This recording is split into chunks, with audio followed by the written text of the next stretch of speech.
Potato cyst nematode is a microscopic worm, so it's soil-borne and it affects the roots of the plant. Initially, you will not see any effects, especially when the infestation is very low.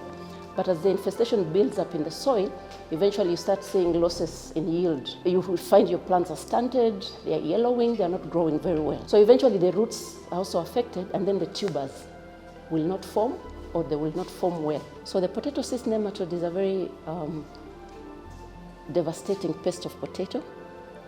It's mainly found in Europe. That's where we knew it to be found, in the temperate regions. But recently it was discovered in Kenya in 2015. And so because we have open borders, so, potatoes are flowing in and out. So it was a matter of when, not if, the nematodes were here. We narrowed down on 3 regions: the western region, the Kisoro, Kabare, and Fort Portal region, the central region, and also the eastern region. These are the main potato growing areas. Our objectives were to go to the field to find out, do we have this nematode? And if it is there, where is it? How severe is the problem? What species do we have? Because we have 2 main species of cyst nematodes. Where do we find it, and how big is the problem? If we get a farmer, we could explain to the farmer what we want and why we're doing it.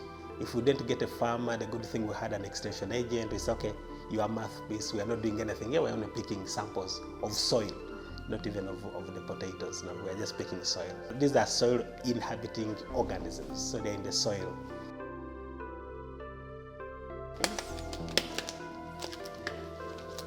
So the extraction process is based on the principle of flotation, because the cysts are very light. They're full of eggs, but they also have a lot of air inside, so they float easily. So what we have here is called a Fenwick can. It's a locally fabricated equipment, and it's very good for extracting cysts, basically through flotation. So you put your soil in the sieve and basically run the water.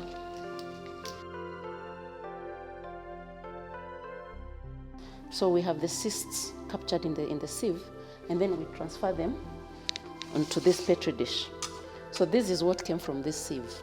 And this has the cysts and the fine plant material, the really, really fine ones that can pass through this sieve. So the cysts are here, and then so you have to work under the microscope now to be able to find them. So that's what a single cyst looks like. So this was a female, then it died, became a cyst, and basically it's enclosing and preserving the eggs. So these are the contents of one cyst. That's what we were saying there, basically. One cyst, which is microscopic, but it has all those eggs, and these are the second stage juveniles that will infect crops. The potato cyst nematode is a very devastating pest of potato. It's a quarantine pest worldwide, so there are strict regulatory processes involving potato and potato cyst nematodes in the world because of that and the nature of the nematode itself.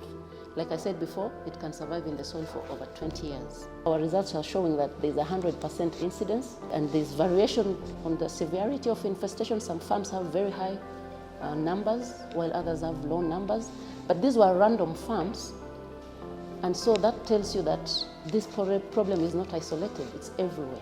So what we need to do now is to basically move forward and devise management strategies. Make sure the farmers are aware of the presence of the pests, how to identify the problem, how to manage it. We need to manage this problem, and it's not going to be done by one person. We need all the stakeholders to team up, and if we can have a regional approach, it will even be better because our borders are open. If you manage the problem here and you don't manage the borders, or you don't control what's coming in, then you've not done anything.